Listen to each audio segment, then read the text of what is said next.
Hey, Andrew. Yes, Stephen? You know how we romanticize the days of going out to our local video store and sifting through endless amounts of movies, searching for our favorite films, and maybe even finding some hidden gems?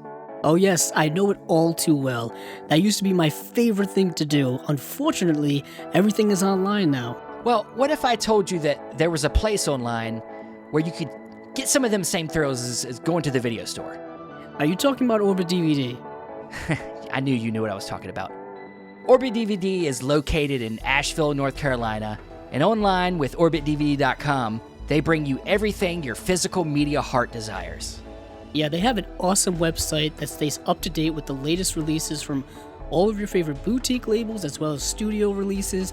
Not only do they carry American labels such as Criterion Collection, Severin Films, Vinegar Syndrome, and Warner Archive, but they get routine shipments on imports from companies such as 88 Films, Arrow Video, Imprint, and so much more. And with the option to sell or trade your used copies for cash or store credit, they really bring that video store vibe to you. So go to OrbitDVD.com and stock up on your Blu-rays. And tell them Chasing Labels sent you.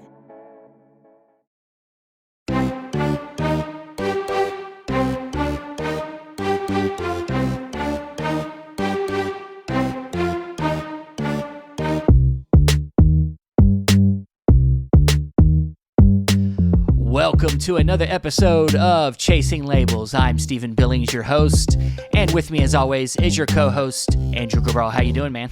Doing good, Stephen. Doing great.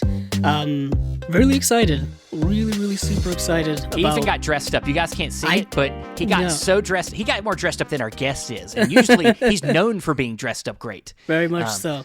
Very much so. Well, it's an exciting and a personal day for me, or moment for me, just because I've just been a humongous giant fan for such a long time of our guest today.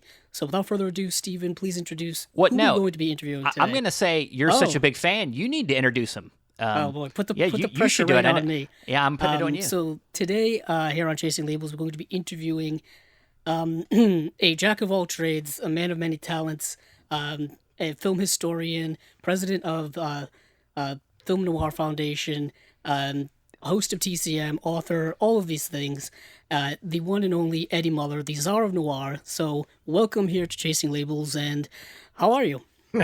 I'm good. It is my pleasure to be here with you guys. No, I'm doing very well. I'm in the middle of writing some scripts, and you caught me. I'm glad nobody is watching this on video because I am sort of out of my uniform today because I've been out running errands and stuff, but it's good. I'm glad we were able to do this. Yes, and so do people recognize you in this outfit? No. Is it like a Clark Kent Superman situation? Because kind of. I think that people now it's all about the ties, because of the Noir Alley stuff. People recognize the ties. So I think if anybody wanted to pretend they were me, all they have to do is go to a vintage clothing store and buy some flashy old ties, and people would say, "Oh, Eddie Muller was in here the other night," Well, I like the outfit. I think you should host an episode with this, just to throw everything off. Just throw away the polish and the pizzazz. Well, you see, I did a thing earlier this year. I co-hosted baseball movies with Ben on TCM, and we actually wore our jerseys. He nice. wore his Oakland A's jersey, and I wore my San Francisco Giants jersey, and that set social media aflame. That he's not wearing a tie, for God's sake. I hope everybody appreciates how much I have upped Ben's game on TCM by now he's forced to dress a little better. That was the whole plan, the Holly Haddesty, who does the wardrobe stuff for TCM, was as soon as they said Eddie, we want to offer you this gig, she was all excited. She's the first person who contacted me and said, "Good, this is going to force Ben to dress a little better now." Nice. Everyone looks so stylish, so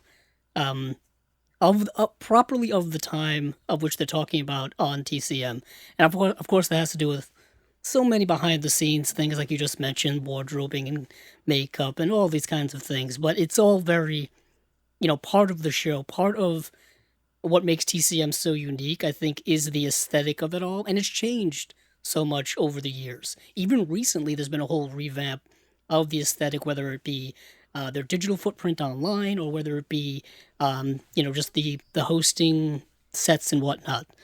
Yeah. Um, and I guess we could just jump into that as we start here, just, your time at TCM. And because it is a lot of what you're known for, primarily out there. Yeah, that's true. I'm certainly glad you noticed that because I guess they didn't waste their money on all those consultants then.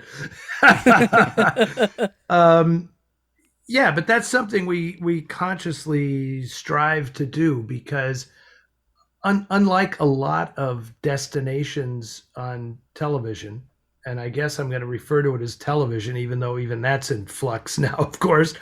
So.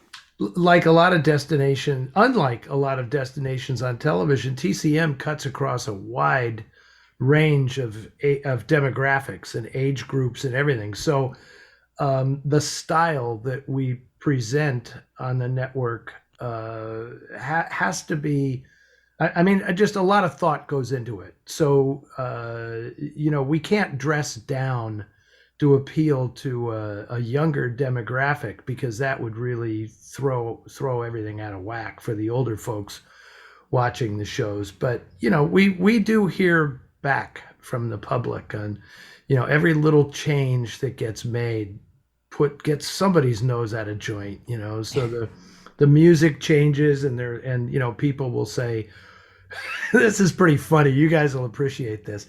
When people write in and say, we don't want that hip hop music on TCM, and it's like there's hip hop music on TCM, right? But that'll give you an idea of where some of the demographic is coming from. Like they hear anything with a drum machine or a synthesizer and they think it's hip hop music. Yeah. Yeah, it's very limited in its scope of reality. But, yeah, so when it comes to that part of your, everything that you do, it's taken on, kind of your persona is through this character, through Noir Alley, the show that you do. Now I know you've probably said this 1,000 times. Where that Czar of Noir. Now tell everybody where that came from. Now we know, like I said, probably everybody knows this, but for our audience that might not know it, where did that name come from?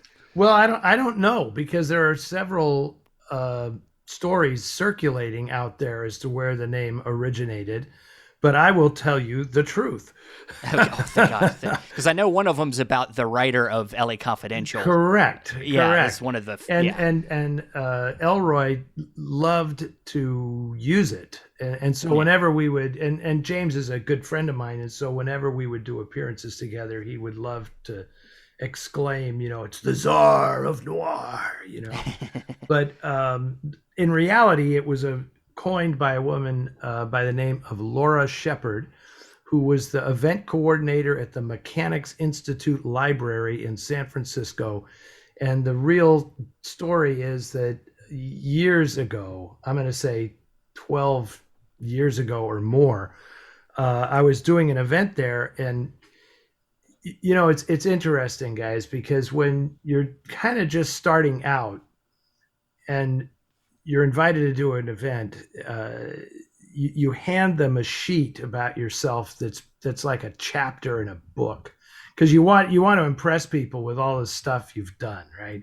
And so she's just reading this, and I realize, oh God, this is going on forever, and nobody really cares. And so she just cuts it off at one point and says, oh hell, he's just the Czar of Noir. and as soon as she said that, I said, oh my God, that is great.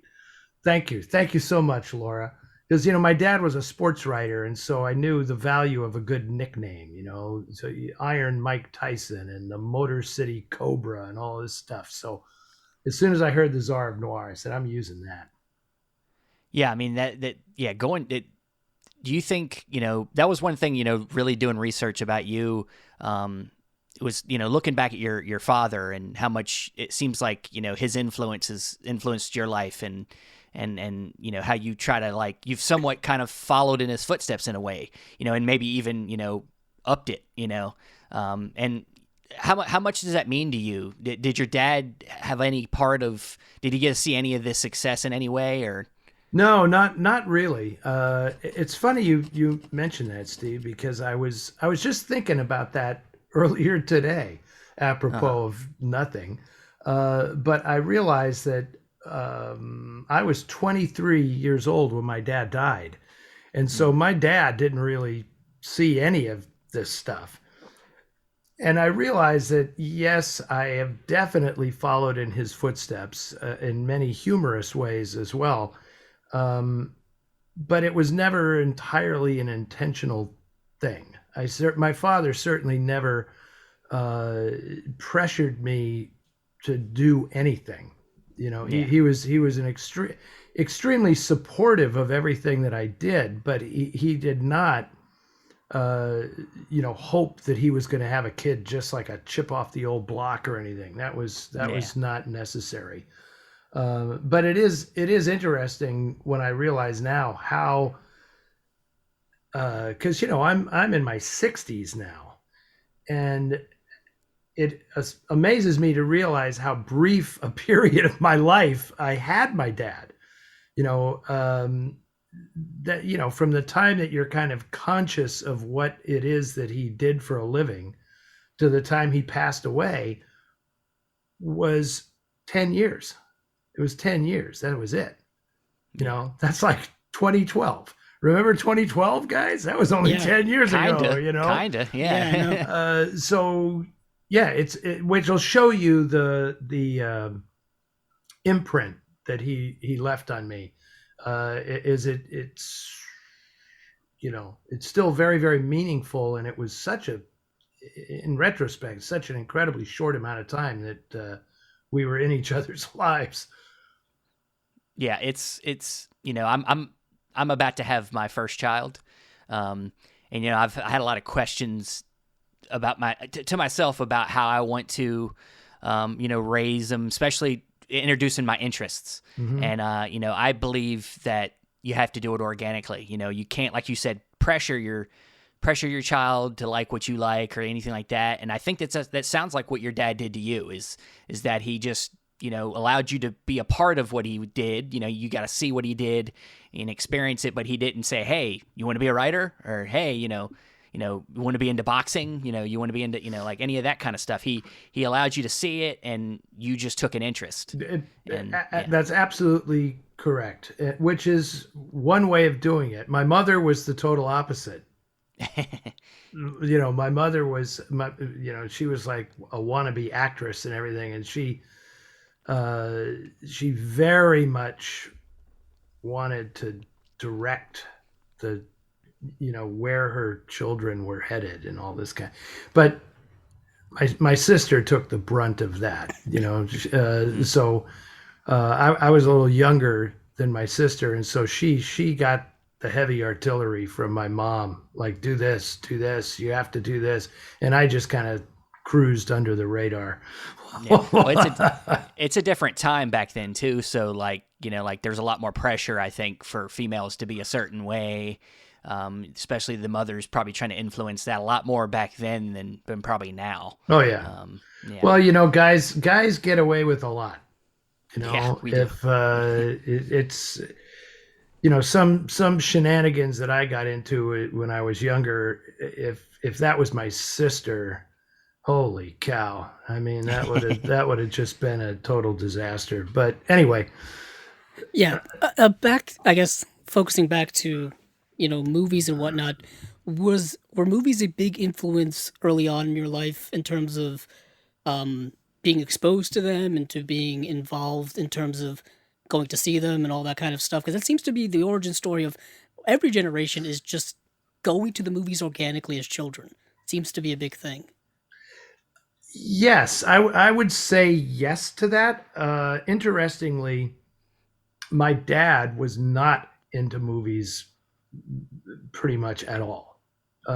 He just thought it was not that it was a waste of time or anything, but he just, he was a full-time newspaper guy. I mean, that's where he spent all of his time. My mother, however, loved movies, and she would, if something was on TV, she would stop and say, "Oh my God, it's a Betty Davis movie. We have to watch this." Oh, it's so she was the big movie fan. But I have to confess, guys, it wasn't that it was movies above all else. I mean, I loved books. I loved comic books. I loved music. And movies were just an extension of all that. At one point, I was such a comic book geek when I was a kid that that was my aspiration. I wanted to write and draw comic books. And then I had this revelation when I got to high school that film is the next logical step from comic books, because I learned sequential storytelling, and I became a big fan of Will Eisner, and I was a big Jim Steranko guy. I don't know how deep into all this comic book stuff you guys go, but Andrew's a comic book nerd. I'm not. Yeah, I'm a little bit of a collector of comic books and whatnot, not serious and stuff, but I've gone to comic book conventions locally and whatnot, and I've got my comic book store that I go to every once in a while. Mm-hmm. So I think I met Jim Steranko at one of the Comic Cons, actually. So yeah. I know, very familiar. It's very interesting how a lot of that stuff has stayed culturally relevant because of the influences of other media, specifically movies, specifically television, and how that industry has exploded on the scene in ways I don't think any people really knew, decades ago. Mm-hmm. So it was kind of incredible how you were kind of enthusiastic about something that didn't become super big until much later on. Well, I laugh about that all the time because, I got into comic books in the 1960s, and I was a Marvel guy. And then I was right there when Jim Steranko kind of burst on the scene at Marvel. And, his whole thing was bringing cinema to comic books, because it was obvious that not only was his technique informed by the movies, but he was making overt references to movies and drawing his characters to look like certain movie actors, none of which I knew at the time, but I pieced that all together eventually.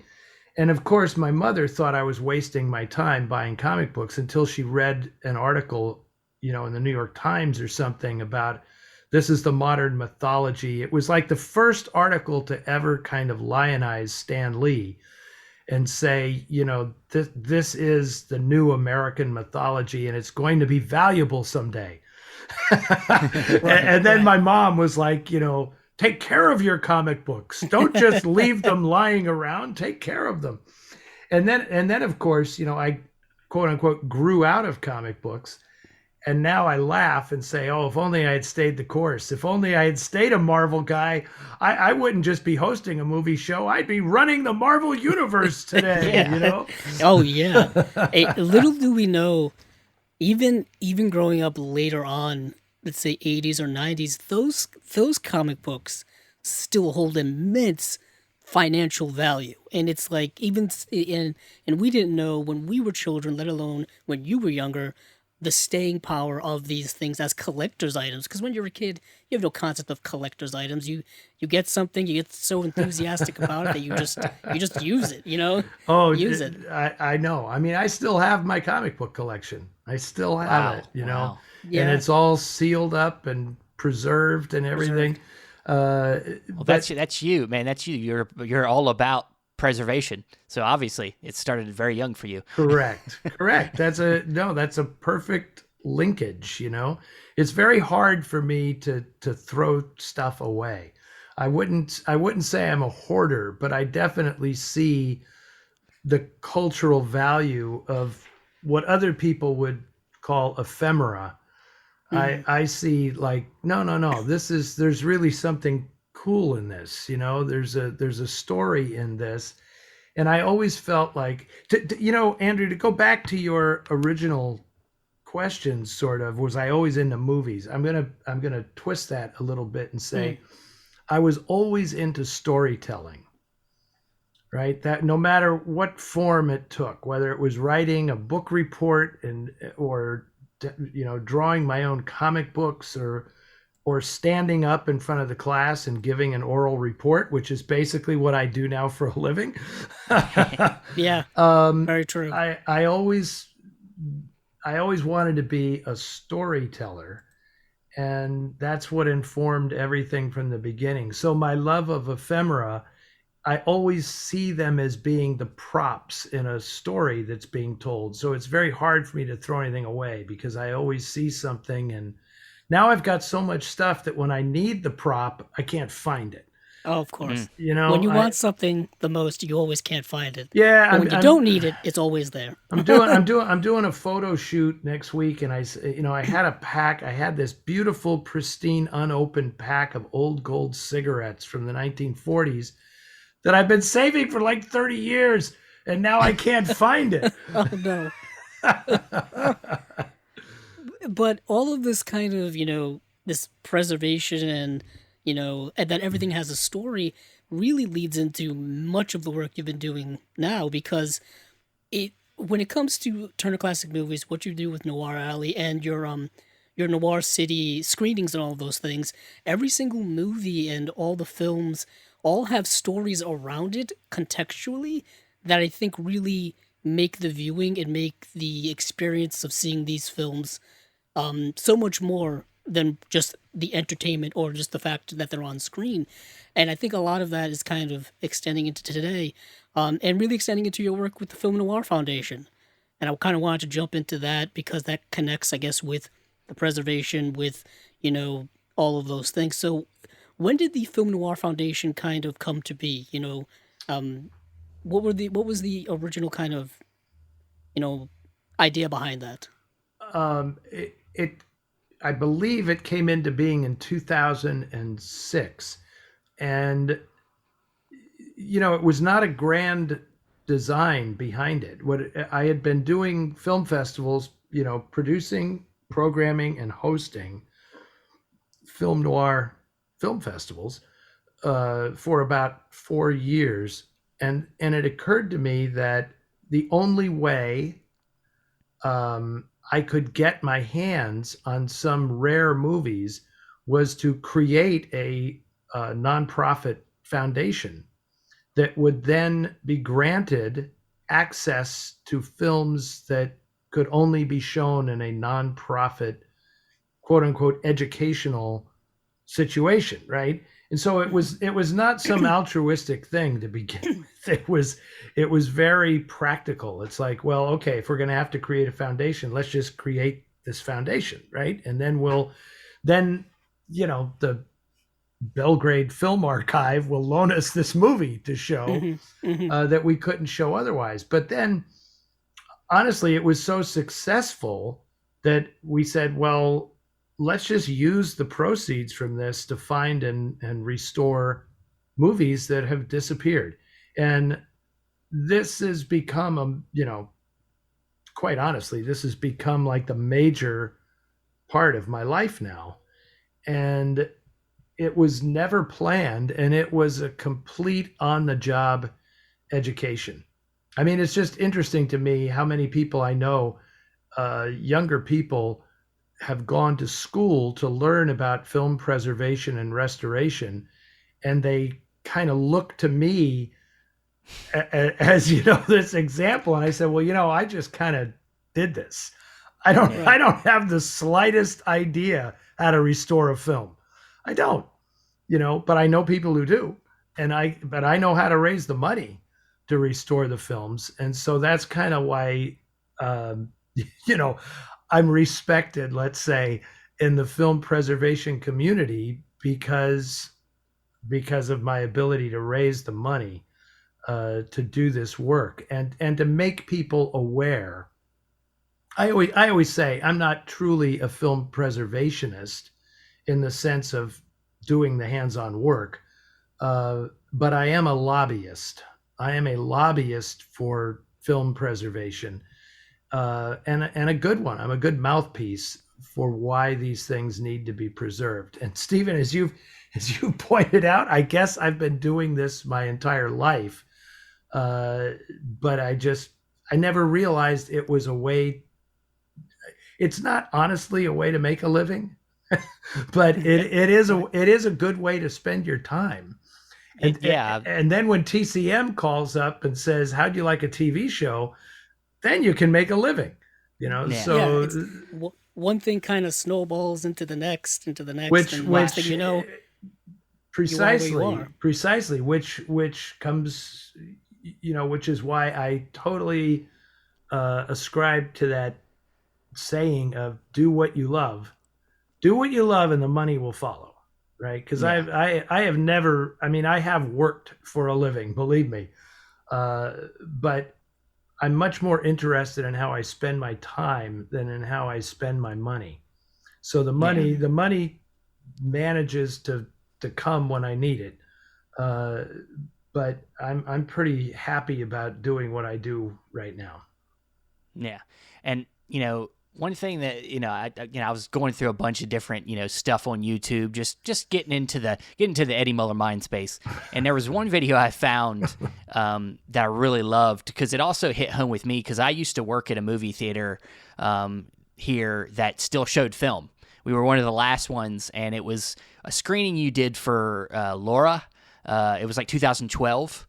And it was like, I think it was double features. I know Laura was part of it, but somebody was videoing you doing your hosting duties, and you started talking about how cinemas were going digital, basically telling all the theaters if you don't go digital, that you're basically going to go out of business because we're not sending out prints of film anymore.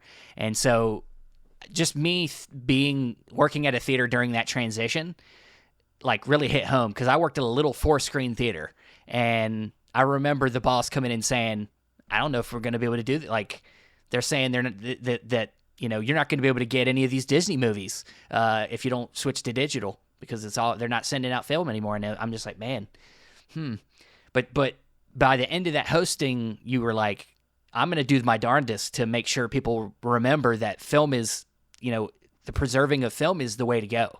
And I just really loved that. I loved that whole speech you gave in that video I saw. Well, I appreciate that. I have given that speech a few times over the years. But what's interesting about that phenomenon is, money in this country drives everything, everything. So decisions are made in great haste because people are chasing the money. And that had to have been back in 2012 or something, because now that's kind of a moot point, because now with streaming, now people are saying, this is what's funny, it's not film people are talking about saving, it's physical media, right? So it's like, don't throw away your DVDs and your Blu-rays, because once everything is just streaming, I'm sorry, that it's over. The game is up when everything is just streaming, because I don't know if young people quite understand that they're giving everything up, because whoever controls the stream controls what you see, dictates what you get to see.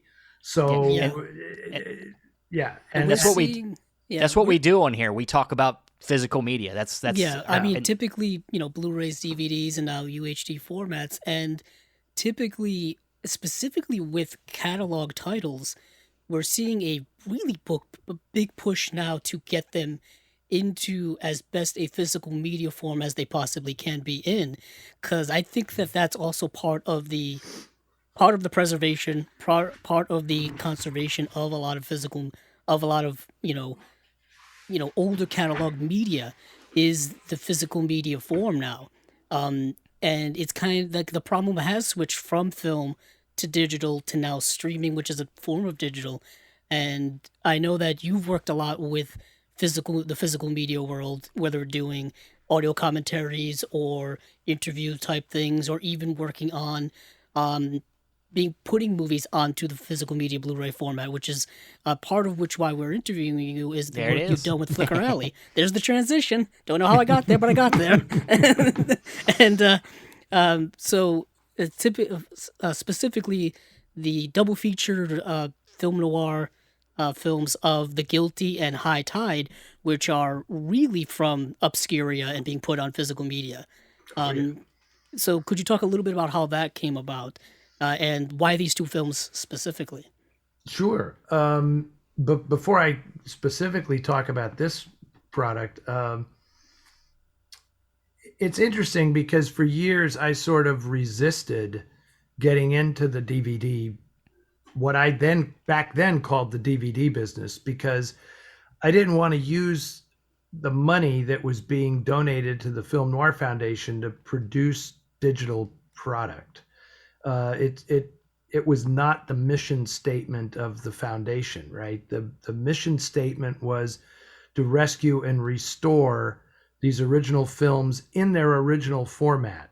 That's what I wanted to do. So now, because we have a great partner in Flickr Alley, we're able to do both. So when we restore a film, we restore it as a film, but then we make sure that we have a digital version of it as optimized as we can get it without wrecking the integrity of the original film. And that's something that we can talk about that I think is really interesting. It's something I just was writing about today. The dangers of going high def with old films. This is definitely something I'm interested in because we debate about this all the time. Yeah. The minutia of the process, a lot of people probably don't understand a lot about. And I mean, I can talk about it in a way that isn't minutia. I mean, it's very basic stuff. But I honestly, I have to give all props to Flickr Alley. There are other wonderful companies out there that do this work. I mean, that I have no problem with at all. Criterion and Kino and, Arrow and now Film Detective. All these people are doing great work. But Flickr Alley, Jeff Massino, who runs the company, we just sat down one day and had a long talk, and I realized this is a guy that I completely trust and that I want to work with, because it didn't require a huge investment on our part. So basically, what happens is we work with Flickr Alley, but we produce all the special features that go on these, and so that's where we put our investment beyond the original investment in restoring the films. So they handle the publication of the digital media and the mastering and all that kind of stuff and the distribution. We handle the creation of all the special features, and then I'm a pretty good guy to have as the point man on marketing all this stuff. And quite honestly, TCM plays an interesting unknown role in all of this, because if I can convince TCM to, hope I'm not talking out of school here, but if I can convince TCM to show these movies on Noir Alley, there's your digital transfer of the film right there. Yeah. So they actually are doing the digital transfer to show it on TCM, and then very graciously kick us back the digital transfer to use as the basis of the Blu-ray and the DVD product. So it's a very synergistic relationship that we have, and it works spectacularly well. So yes, you can look. Not only can you look for this double feature from Flickr Alley of The Guilty and High Tide, which hit the streets literally today, as we are recording this, it has just gone on sale. But both of those movies will turn up in the next couple of months on Noir Alley, so that people will know what they are, right? And if they watch them, on TCM and like them and think, oh, I need to own this, they can. Yeah, we try to make that as an important thing we do on our show here, is that a lot of people they pay attention to all these labels that announce all this stuff, and sometimes it's stuff you've never heard of, and so we try to go out of our way to try to find a way to watch the movie. Sometimes they're not great condition. Oftentimes the condition of these films are Yeah. Pretty derelict. Yeah. Yeah. But we like to try to watch them and help people make a, either make a decision or give our opinions, or maybe steer them in a direction where they can eventually watch it themselves before they make the decision to buy it, because money is limited for people. And so you want to, we're kind of having, we have our opinions, but we like to, even if we don't like something, we say, hey, you might like it, so go check it out. This is where you can find it. Mm-hmm. So I think that it's important that's the thing we say about streaming, is that the availability is great for people to check it out if they want to.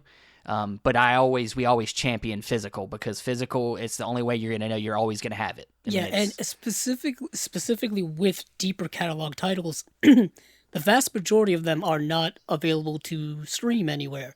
And if they are, they're around for a very small amount of time. Very oftentimes, they're public domain prints, which don't look very good. I know places like Amazon, you always come across movies like deeper catalog films, but they look very, very bad. And you don't get the restoration work. You don't get all of this, remastering and whatnot. And you're watching the movie, and probably in a way in which they didn't even watch it when it first came out. It's very much in a beat up manner, but through film restoration, through remastering, reconstruction, oftentimes, you do get to see these films better than they've ever looked, or at least as close as they looked back in the theater when they came out.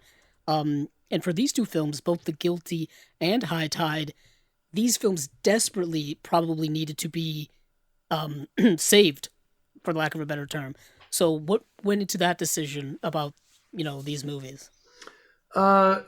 Yes, I agree completely with what you're saying, and I hope we can spend a few minutes and I can remain calm talking about this whole streaming business, where we've recently encountered people taking our product that we have put a lot of investment in and chopping off our restoration credits and uploading the films to YouTube and such, and saying, we did this restoration work and you can donate to us here.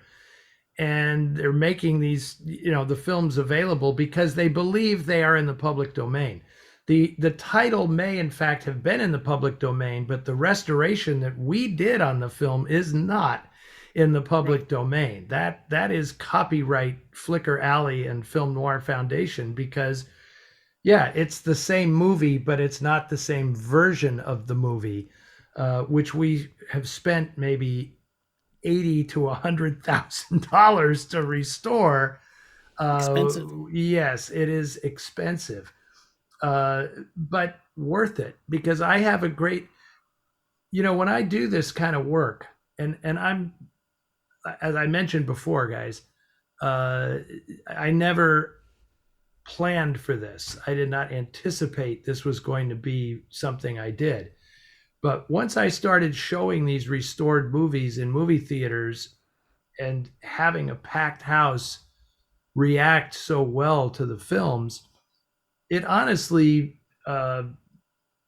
connected me to the original filmmakers in a way that I never anticipated. Like, I felt like I was doing a solid for them, So if I show, The Guilty, and nobody knows who the hell John Reinhardt is, the director of this film, and I watch that in a theater with an audience that reacts to it, I feel like, John Reinhardt would be happy about this. I don't think John Reinhardt would be happy about watching it on YouTube in a really, really lousy version. Like, that's not the film I made. I know that's what he would be saying, right? Yeah, I mean, when you preserving film is not just about the film; it's about the people that worked on it as well, and that's the thing that you have to people have to remember. I mean, it's not just about the movie; it's also about keeping memories alive of the people that made it. Exactly, and that's why I appreciated what Andrew was saying earlier about providing context for these films. Because, look, if you guys have watched Noir Alley, I'm not showing 4-star movies all the time on Noir Alley, right? There's some 2-star and less films that sometimes get onto Noir Alley, and people are like, "Oh my God, that was terrible. Why did he show that?" Well, did you listen to my intro and outro? Because that's why I showed it. It's because there's a story there, and there's also generally a story about why you should look at this more critically. And by critically, you know what I mean, not negatively. I just mean more acutely. We just restored this film, The Argyle Secrets, and I just wrote the introduction for it that I'll do on Noir Alley. It'll show this fall. And, it was shot in 9 days and cost $125,000. Don't tell me the movie is no good, because it's about as good as a movie shot in 9 days for $125,000 can be, right? And it's made by very, very creative people who wanted to make a movie just like, it was not made in 1947, and it is no different than anybody wanting to make a movie today. Like, let's rustle up some cameras and let's get some money and we'll get our friends to act in it. They did that back then. That's not something new to this independent film era. It has always been the case. And the people who made that film went on to have stellar careers in a lot of different areas, and it was really neat to say, this is the first film where all of these people felt like we're really doing something. We're having a really good time, and it's really a neat movie. Yeah, it's only 64 minutes long, and a lot of it is just nonsense, but it's really, really enjoyable.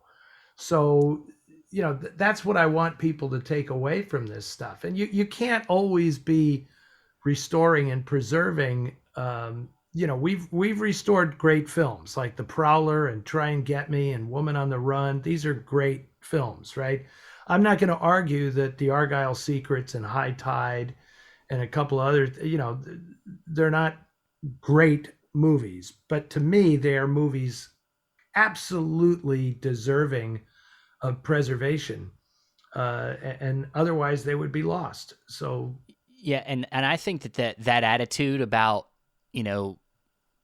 looking at cinema in general is something that more people need to acquire, because and I think a lot of that comes from your beginnings. I know that you were interested in filmmaking, and so some of them beginnings when you were working with was it George Couture? Yeah, George Couture, yeah. Yeah. And he did a lot of, he was an independent filmmaker that did a lot of, I guess you could say, schlocky kind of stuff that you probably learned from him, and some of that attitude about that side of film has educated your opinion moving forward, Totally. George was like a huge, the Couture brothers were a big thing when I was young. They were these twin brothers from New York who predated John Waters, but they all kind of had the same influences. They loved Hollywood movies, and George loved Douglas Sirk films, and he wanted to make his own Douglas Sirk films on 8mm with his neighborhood friends, but they're also crazy. The Couture brothers were just nuts. Mike would try to make science fiction spectaculars in his bedroom, with toy soldiers and stuff, and it's just great stuff, very creative, and cinema has room for a lot of different approaches and different artists, so I don't like it when these people think it's like one thing, Yeah. Oh yeah. I don't see cinema cinema can't be placed in a box with parameters or anything like that. Cinema is everything you can possibly imagine, and so not much more. and not imagine and not imagine, and and even when it comes to the being subjective about cinema, what's good, what's bad, what's in between, all of that is so relative. It's just what's great to someone else isn't great to another person, and a John Waters film, no, it's not Casablanca. No, it's not this, but it's something unique and specific and part of cinematic history. Just like I almost knocked over my water, would have been a big catastrophe. But it would have been, but it's all part of the tapestry of cinema. Yeah. Just as like film noir is part of the tapestry of cinema, whether people consider it a genre, a subgenre, or something in and of itself, it's part of this one long story. And just getting back to film noir, back to what what you're known for the most. Um what gravitated you towards film noir in general? Like, was it the uniqueness of it and just the movement of itself and how it was a combination of so many different things and yet unique unto itself? It's really one of the most fascinating genres I find, or non-genres, depending on Right. who you talk to. Yeah, exactly. I'm going to answer that question, but I want to jump on the last thought you had for a second, because it's important to me to I was a film critic very, very briefly, because I could not write critical movie reviews. I realized it was not actually in me, because I would equivocate constantly when I was writing a review, saying, if this is the kind of thing you like, then you will enjoy this movie. But if you don't, and the editors where I worked were constantly saying, just shut up and rip the movie. Right? I mean, that's what people want to read. They want to read, if you don't like the movie, write a really scathing, bad review of the movie. And honestly, I couldn't do it, because for the very reasons you just described. It's like, somebody's going to love this movie, whether I rip it or not. But it just didn't interest me that my job would be, to me, my opinion didn't matter that much, right? Like, people don't have to believe what I say. So you'll notice that when I do Noir Alley, I mean, I'll say, Out of the Past is what great movie, blah, blah, blah. But I don't, I'm not there to tell you this is a good movie or not a good movie. That's for you to decide. I'll give you the backstory. I'll tell you all about who made it and why and all of this stuff. And if I think it's great, I'll say, I think it's great. But, so what?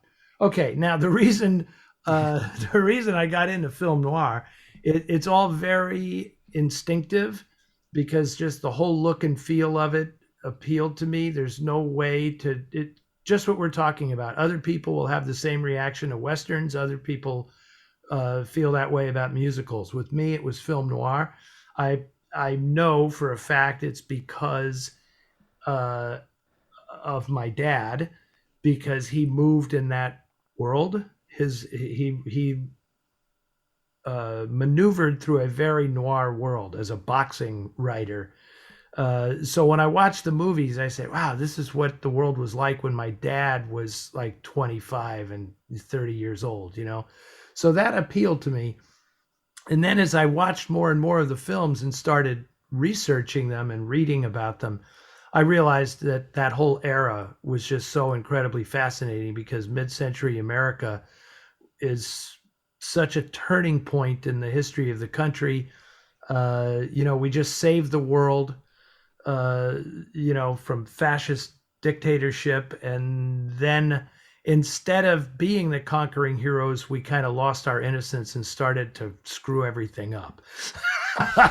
Very much so. And Very much so. yeah, and it's been kind of a long slide back ever since then. We kind of reached our peak in those immediate post World War II years, and then things started to go a little haywire. And a lot of people deny that, and they don't want to hear that. On Noir Alley, I always I hear from the people who are saying, why don't you just leave the politics out of it? And I have to say, well, if I did, then I would not be talking about these movies, because the politics is part and parcel of this whole era of Hollywood movie making. I mean, and noir is where the people who were most subjected to the paranoia and the political pressures, that's where they found a home, right? That's where they could express their fears and their paranoia on screen and actually get it out there. That wasn't going to happen in a musical. It wasn't going to happen in a Western, and if it was an A-list drama, it would be under such a microscope that they'd be afraid to do it, right? So they would sneak it in these genre pictures, which were contemporary to the time, right? Remember, these were not period films when they were made. They were contemporary movies, and that's where they were able to make these statements. Or even if they weren't making a statement, it's like, hey, you want to know why John Garfield didn't make any more movies? Because he died at 39 years of age from pressures brought to bear by the government on him, being a quote unquote fellow traveler. So to me, it's all part of it. So when some people say I'm political on TCM, I just say, no, I'm actually being historical. I'm just telling you what was happening at the time. I mean, I'm not on a soapbox taking one side or another. I'm just telling you this is what actually happened. Right. And I see those posts and comments all the time on social media under Turner Classic Movies headlines, or when you're showcasing some type of some type of showcase of movies that you guys are going to show. It's like, oh, why can't they just show the movies and not talk about this and whatnot? And to me, I'm like, movies have always been kind of a reflection of the society in which they were made at the time. And unfortunately, in our society, it's not even a political thing. Our politics don't really change a lot over time. Things are very cyclical in terms of people's mindsets and ideologies. Right. And a lot of the movies keep reflecting the same things because the same things keep occurring. And that's the way our society is, unfortunately. It's kind of a state of never-ending Arrested Development. It really, really is. It never seems to change too much. You just talked about, in these movies in the 40s that were commentating on fascism and things like that. I think of a lot of the movies made during World War II that were, in a very sense, propagandist to the extent, but there's always a lot of movies where, like, the threat at home, there's always like a Nazi secret society, Sure, fascist yeah, secret society underneath like American society that's there. And it's like today that type of society is out in the open. So it's like, what's the difference between the 40s being hidden? Now it's more out in the open. That's a whole big political thing. But it's just so fascinating how movies are commenting on things 70 years ago that is now still extremely relevant. Yeah. And TCM and yourself and all the other hosts bring us that context of that time and how it relates to today when it comes to politics or even race relations or all of those things. And it's just really fascinating how people don't seem to make those connections or seem to dismiss them. These movies haven't changed.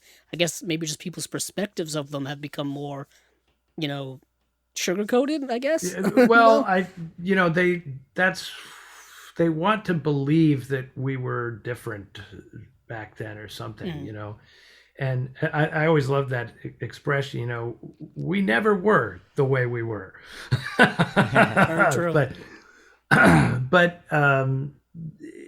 yeah, and to those people who complain like, oh my God, they're trying to tell us what to think about the movies, that's not true at all. When TCM did that whole Reframed series where it was about looking at classic films through a contemporary lens, overall the reaction was great, but a lot of people were upset by it and said, look, they're trying to cancel these films. And this mentality is just insane to me because we were showing the movies. We were the only place you could go that was actually showing these movies uncut, right? You want to see Fred Astaire in blackface doing his tribute to Bojangles Robinson? We're showing it to you uncut, but damn it, we're going to not ignore the fact that he was doing it. I mean, I'm the guy who stood up and said, well, Fred Astaire was he thought he was paying tribute to Bill Robinson, who was the greatest tap dancer he'd ever seen. And how weird is it that this is, at that time, was considered an acceptable way of paying tribute, But the other thing is, if people don't want to hear that, there's a mute button on your remote control. And there's, Exactly. is your Yeah. thumb broken? Just And wait till the movie starts and watch the Iro- movie. What's the big deal? Ironically, digitally, you can choose whether to watch the host intro or not watch the host intro. If you don't want the context and you just want to watch the movies, you can literally just do that. There's nothing stopping you from doing that. Well, but these people are revealing themselves when they make these comments, because what they're really saying is they're frustrated that they don't have control over it, right? If they had their way, nobody would ever say this kind of stuff before the movie. The fact of the matter is, we're talking about it for 5 minutes, putting it in context, and then you got a 90-minute movie that you can watch and enjoy, whether you agree with what we say or not, right? Right. There's the movie. Watch it. Right? Invite your Yeah. friends over, have a party, ignore Exactly. what we're saying. Exactly. And even and the way in which you're presenting it isn't a condescending way. It's exactly as what you were saying, is you're presenting it as it is. Blackface, whether it be, in a musical in the 1940s, whether it be done today, is still wrong. But in the 1940s, they looked at it at a different perspective. Regardless of their perspective, it was still not a good thing to do. I can guarantee you that one segment of the audience wasn't finding it very amusing. Yeah, very much so. And one interesting thing I it's always wanted to ask, and I've asked other guests that focus a lot on older films. Are there anything more modern that you're keeping up with, or or maybe if we even focus in on film noir, do you think there's any film noir that's still influencing filmmakers today? That you've noticed? You mean newer film noir? Yeah, like newer filmmakers that are coming out today. Yeah. Oh, yeah. I think it's a lot of women. If Lynn Ramsey, I saw the thing she did with Joaquin Phoenix, right? I was never here, or whatever. Yeah, that you was. were never really here. You were never really here, or something like that. That was. Well, that was interesting because I felt that Taxi Driver, back in the 70s, was definitely Paul Schrader's. His screenplay was taking classic film noir and updating it to the 1970s. Like, this is what that displaced veteran lost in the big city would be like in the 70s. And then I felt that Lynn Ramsey's film was like Taxi Driver for today, right? Yeah. I mean, it was kind of the same character, right? So I do see these things playing out. And I do notice that a lot of the stuff that I watch that I consider some of the better noir today have female protagonists. And they're crime stories by and about women, and I think that's just a natural progression, right? I should be spewing out examples at you right now, no, but it's fine. No, I but they're out there. Sometimes. They're out there, what there was one that Rachel Brosnahan, I think, did that was it was nice. It was like a compact, like 90-minute movie where she played a gangster's wife, and he disappears, and suddenly she's not safe, and she has a little kid, and she has to go in hiding with this bodyguard. And to me, that was like a classic noir premise, but it was the wife that became the protagonist of the film, not the gangster. And I think that's really interesting. And I'm seeing a lot more of that these days. And it's, I'm not going to say it's overdue, because it was always kind of there. But at least now,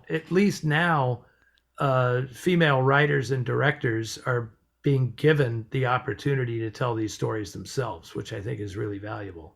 Oh, very much so. I think what has come around, at least over the last few years, and I've brought this up with a few of our guests most recently, specifically women guests, is this huge push in terms of the education of women filmmakers throughout the history of cinema and whatnot, and how they were instrumental in the early years of cinema. Oh, yeah. And how they kind of went, they were kind of relegated or went pushed away in the quote unquote golden age of cinema, the Hollywood era, and then how it took them a long time to get back into any type of relative prominence when it came to directing, producing, and all of those things. I know specifically one of your TCM co-hosts, Alicia Malone. Her books have been extremely instrumental to me, and I think many other people, in terms of educating us on the role of women in film, and how right now we're seeing a lot of push for that over the last several years, and we're seeing them get a lot more opportunities. But not only that, in modern era, but I think going back, we're seeing that women in film have always been around. They just weren't, put to the forefront. Even, someone, even not even someone like a Sofia Coppola, but even going back to other filmmakers and whatnot throughout the 70s and 80s and even into the 90s. Agnes Varda. Agnes Varda Right. is another major one Right. that is just a But gigantic fan of. in Hollywood, it's really interesting because in early Hollywood, there were as many women making movies as there were men. Yes. And because it was not yet the business it was going to become. I mean, the original early years of Hollywood was the Wild West. I mean, it was a total free-for-all, and women could write pictures just as freely and as men. And when you've seen those early pre-code films, you know how, the actresses and the writers, it was a huge influence. But then Wall Street got involved and they started putting up the walls, and it's like, these are the studios and the heads of the studios are men, and the men are going to hire other men. And that became the thing. And that's why women were shut out of a lot of creative positions in Hollywood, to the point where, in the 40s, there were only 3 women producers in Hollywood, right? It was Harriet Parsons, Virginia Van Up, and Joan Harrison. Those were the 3 women who actually got to put their names on movies as producers. But, whenever I show a film on Noir Alley, I'm not going out of my way to do it. I'm just cognizant of the fact that, this is based on a book by a woman. And, the screenwriter of this film is a woman. And in many cases, people have attributed the script to a man, like Marty Holland, who wrote Fallen Angel. Marty Holland's a woman. Nobody actually thought to check that out, So yes, and it's funny that I would even venture to say that in the 40s, there were more women writing in Hollywood than there were in the 60s. Right. And I know that women have always been instrumental when it comes to editing films. Absolutely. I think they were notoriously the best editors when it comes to movies. And for anybody who knows film production, editing is literally where the movie is created. Literally. And I think of women filmmakers back in the golden age, Dorothy Arzner, Ida Lupino, are 2 that come to mind. Sure. And their films now are finally getting, treatment in the physical media form, where their films are coming out on Blu-ray. I know their Kino a few years ago put out, Stephen, what was that box set? Like Ida women in Lupino. film. Or the women, the pioneers of cinema. Pioneers of women, yes. Yeah. We had a lot of the silent era. Silent era was Right. filled with women in film making films. And a lot of those films, similar to, what you've been doing with Film Noir Foundation, those films needed Oh, yeah. restorations and Yeah. to be found and to be restored, because they've probably been in, tattered conditions for the last century or so. Yeah. And it's a challenge, to find these films and restore them, because everything is involved in it. There's politics, there's economics, there's, business stuff, and all kinds of personal things that get involved in, like why a movie disappears and how you have to go find it. It's really interesting. And one of the things that's been a real eye-opener for me is, here we are in this huge world and all of these movies that have been made. And I've been doing this for 15 years, a little over 15 years now. And I basically know everybody involved in this, right? I was honestly going to say that this whole film push for preservation and restoration feels extremely modern. Like it really feels like it's only been really people have been pushing for the last 20 years or so. It is. Martin And Scorsese started in the 80s with like getting the red shoes and his whole film foundation and whatnot, and preserving those movies. But it feels like the push is coming much stronger well, now. the reason for that is very simple. It's because we have learned what the shelf life is of a movie. I mean, we nobody knew, right? I'm sure in the 1940s, people, well, they were very cavalier about it in the 1940s because I'm sure you guys know the story about nitrate film and how when nitrate film was outlawed because it was so flammable, the studios were told everything has to be switched over to acetate safety film, and they stripped the silver because there was literally silver content in the film, in the emulsion of the film, and they stripped the silver out of the nitrate prints because that was considered to be the only value left in the print was the actual silver dust in the films. They stripped it all out and they dumped the films in the ocean off the coast of Los Angeles. So if you want to go on a scavenger hunt, Yeah. the seabed off the coast of LA has 1 million rotting films down there that are beyond being preserved, of course, but that's what happened to them, and nobody cared. Nobody cared. I mean, It's the ones one that of the saddest survived, things. yeah, the ones that survived are now in a huge vault at the UCLA Film and Television Archive that, is which is astounding. How fire safe that place is. I'm telling you, when the big one comes, I want to be in the vault, in the nitrate vault at the UCLA Film and Television Archive. I know you always hear about like a great fire happened and original negatives were lost and all of these things.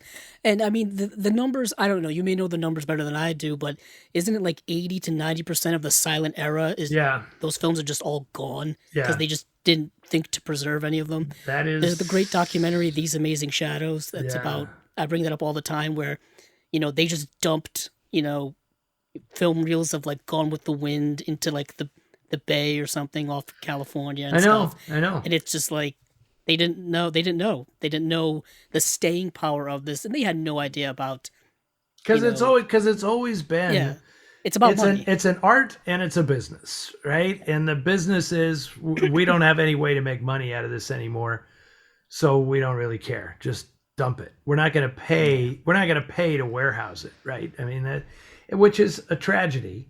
It's kind of a tragedy that there is really no national film archive in this country, right? The Library of Congress is a repository for things that are, but they don't have every film made in America. It's not deposited at the Library of Congress, so it's a challenge to go out there and find and rescue these things. Quite ironically, I find a lot of the source material for the films we do restore, I find in archives overseas, not in this country, right? We have a great relationship with the British Film Institute because obviously we speak the same language, literally.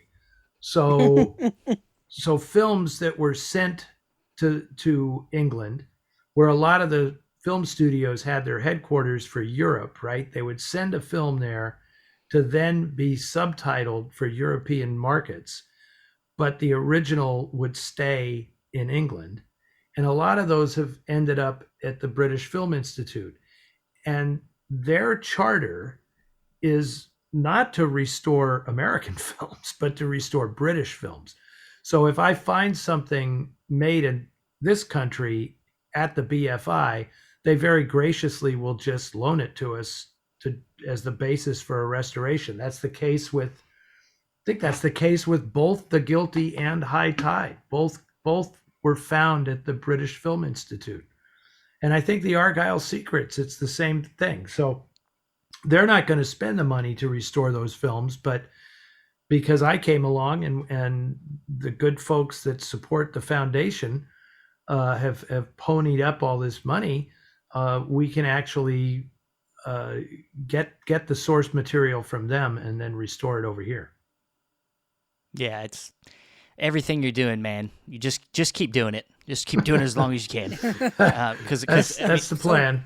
Yeah, and but just to finish up with you, Eddie, if there is, not even just film noir, but if there's some films you could say, hey, you need to see this if you haven't seen it. Maybe some things that maybe people haven't really heard of a lot. Some hidden gems. What are some that you would suggest to people? Oh boy, that's a good one. Well, I have one coming up in the fall on Noir Alley. I think I'm showing it on the Halloween weekend. It's called El Vampiro Negro. It's a film made in Argentina in 1953, I think it was. And it's a Spanish language version of M, the Fritz Lang film. Yeah, I've M. heard of this one. Yeah. Spectacular movie. Just cinematically, it's so extraordinary, and the cinematography is so great.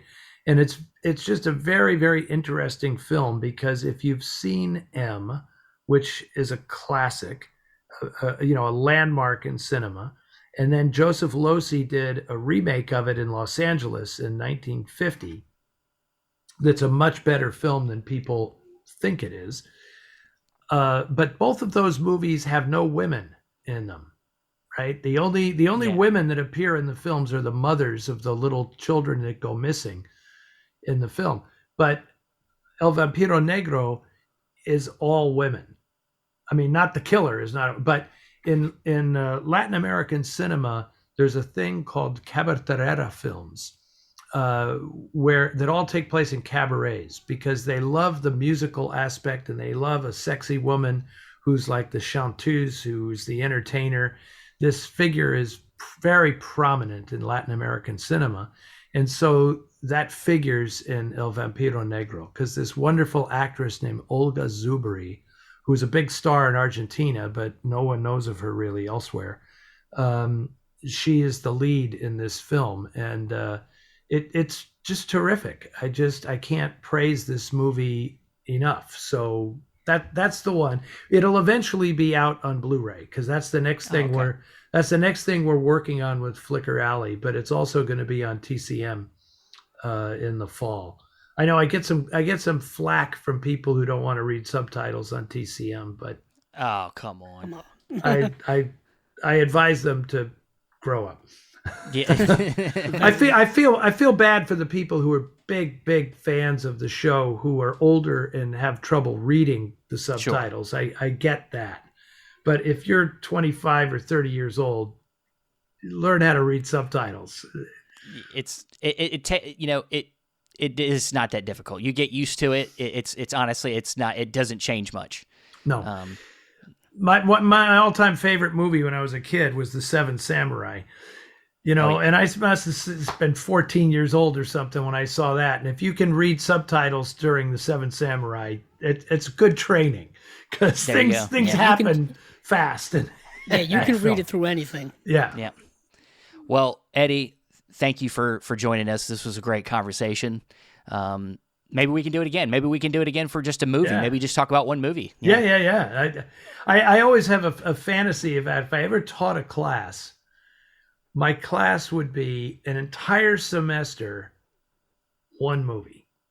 Oh, yeah. Just analyzing the movie in every possible way, like how it's written, how it's designed, how it's directed, photographed, how it's edited, the score. Because that's what I love about movies, is as an art form, it incorporates every other art form, right? Yes. So it's there you never run out of things to talk about. And that's why sometimes it pains me when people, you say, what did you think of that movie? And they're like, it was okay. That's all you got to say about it? That's all you got? Really? You spent all that time of your life, 2-3 hours, and that's it? No impact. Right. Yeah. Well, Eddie, thank you, and have a good night. Thank you guys very much. We'll see you again. We just got done talking to somebody. Well, if we're being completely transparent, we have a guest for this week, but it's up in the air right now. So either he's going to be on this week or somebody else is going to take his place, and we can't tell you yet. So it's kind of up in the air. It's kind of up in the air. So somebody's going to be on. Not the Jason Reitman movie. You just listen to it, and you'll know. Yeah. But we don't know because we're recording this before we know. Right. So hopefully you enjoyed whomever that is. Yes. I know we probably enjoy talking with them. Yes. But this is another week with another batch of Blu-ray announcements and such. And it's a bit of a lean week. It is definitely much leaner than last week. But before we get into the lean week, I do want to really quickly, if you've been listening to this episode from the beginning, you might have heard a nice little ad at the beginning of this show for Orbit DVD, and this is our way of announcing that we, our first time partnering with somebody to grow the Chasing Labels name, and of course also grow the Orbit DVD name. And we're just big fans. We've had Mark McLeod on already before. I went to Orbit DVD and did a video and interviewed him and did all that stuff. And that was last, I think, October-ish is when we released that. And now I talked with Mark and he's agreed to work with us here. And so now you're going to be hearing not only this Orbit DVD ad, but we'll probably do some new ones. We'll do some new ones every once in a while, keep it fresh. But isn't this exciting, Andrew? It is. Yeah. It is very exciting. It's something that we've been looking into for a little while, and we thought, what better place to partner up with than a place that sells movies and a place that we shop at. A place that we shop at all the time. And I get stuff in the mail there all the time. Yeah, and they're just such Mark and the people there. He works with his wife. His wife works with him at the. They're just great. They're just good people. There's other great venues. Whether it be a Diabolic or like Grindhouse. There's other great places to buy from. But Orbit DVD for me is Grindhouse is like this too. It is a literal video store.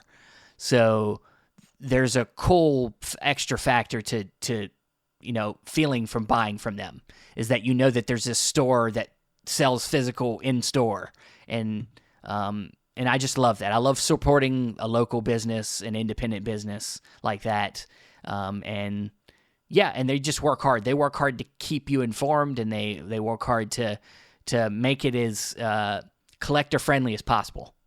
Very much so. That's the one thing I've always been extremely impressed by them is their ability to really emphasize, not only have great stuff in stock, but also their shipping is fantastic. It's quick, it's well packaged, a lot better packaged than a lot of other places that you're going to buy stuff from. Mostly bigger chain places, but and their prices are this, and they're in competition with everyone else. So it's great that they also have a really deep inventory of diversified inventory and all that good stuff, which we mentioned in the ad and whatnot. So we're kind of repeating ourselves, but we know. Well, it's a great place. Of course, what's not even in the ad because you don't want ads to be too long. It's a little long. The ad was actually longer than I would shoot for usually. I'd usually want it to be under a minute, but we just wanted to make sure we got everything in, and at least in our first ad. And then, but there's of course so much other things you can buy at Orbit DVD. They got film books. They got books. They got posters. They got all different type of collectible things, pop toys, all that stuff like that also in store. I know they sell some of that stuff online. I don't think they sell everything they have in their store online. But if you're ever in Asheville, North Carolina, you need to visit it. So, but with that out of the way, thanks Mark, thanks Orbit DVD for agreeing to partner with us, and hopefully we do it for a long time. So, but let's get into Blu-ray talk. Andrew, where do you want to start? Oh, I was just going to throw that to you. Let's go with like one little individual tidbit here. Something interesting, something that's probably going to interest a lot of people out there, specifically horror fans, is Shout Factory is releasing the ninth configuration, which is a film starring Stacy Keach. But what's most interesting about it is it's directed by William Peter Blatty, who wrote the book of The Exorcist, and he also directed Exorcist 3, I believe. So that's interesting. And it is a Shout Factory exclusive. So that's kind of why I wanted to mention it, because you can only buy it through them. It is getting a new 2K restoration. It's got a commentary by William Peter Blatty. It's got interview with him. It's got him all over it, essentially.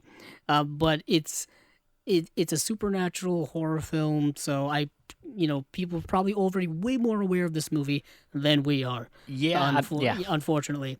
Yeah, but that's just one thing I wanted to make sure to tell people. Yeah, it's kind of off my radar, but as you were telling me off mic, it seems to have gotten a little buzz that they're putting this out. So, and like you said, it is an exclusive to Shout Factory, so it's not like one you can go buy anywhere. You have to go to Shout Factory's site to buy this one. Right. So, but yeah, I mean, it does look. I mean, this is the synopsis here. In the final days of the Vietnam War, a remote castle in the Pacific Northwest serves as a mental hospital for troubled soldiers scarred by the experiences. Isolated and all but forgotten, the inmates are running the asylum until Colonel Kane, Stacy Keach, arrives to take over their treatment, which that alone just sounds fascinating. This sounds like something I actually would like to watch. Yeah. I mean, I can see why people were a little buzzed about it. I do need to. I wonder if there's a place to watch it. So before I decide to maybe go buy it. That's a good question. So, I don't know if you're just throwing that out there for me to look it up. No, I don't want you going on a wild goose chase. Don't do that. It doesn't really take that long. I mean, it doesn't, because I'm clicking right now to find out. It's free on Freevee. Oh, you know what Freevee is? What is it? We haven't talked about this because we really don't talk It's about also streaming. on Pluto TV, by the way. It's also on Shudder. It's Okay. also on Tubi. Okay, It's cool. also on Canopy. Awesome. So you can definitely watch this damn movie. Yes, you can. But Freevee, remember IMDb? IMDb used to be able to watch stuff on there through Amazon. Then it became IMDb TV, also partnered with Amazon, where you could watch free stuff with ads. Yeah. Now they just recently, I think within the last month, changed it from IMDb TV to Freevee. Oh, okay. And that's what that is now. I don't like that name. It's a terrible name. Kind of just tells you what it's free. V. I guess geez. free TV. I have no idea what they were going with. Not the most creative name. It's but not the most creative, and they didn't even come up with a logo. It's just literally the word in a green font. Yeah. Freevee. Maybe it's just a placeholder. Who knows? Who knows? But I know it showed up on my Amazon Fire TV. And I was like, "What is that? What is you know what? You know what I'll say for them though. At least they didn't go straight for the plus. They could have been like IMDb plus. Like everyone goes for the plus. The plus. Everyone goes for the plus now. Or Max. Paramount Plus, Disney Plus. Even HBO Max is kind of like HBO Plus, but instead of using the word plus, they use Max. Somebody else is going to use. Yeah, somebody else is going to use Max eventually. Oh, of course. Of course. But it's the plus thing got popular. I don't know why. So it is available to watch on streaming in various places. Yes, so I definitely want to check it out. To see it before buying it. Yeah. All right. Well. But moving on from there on this lean slate, let's swing over to one of the earlier things that came out this week, and that was from Eureka. Eureka has said that they're not announcing new releases, I think, till early June, but this is one they kind of gave us to hold us over until.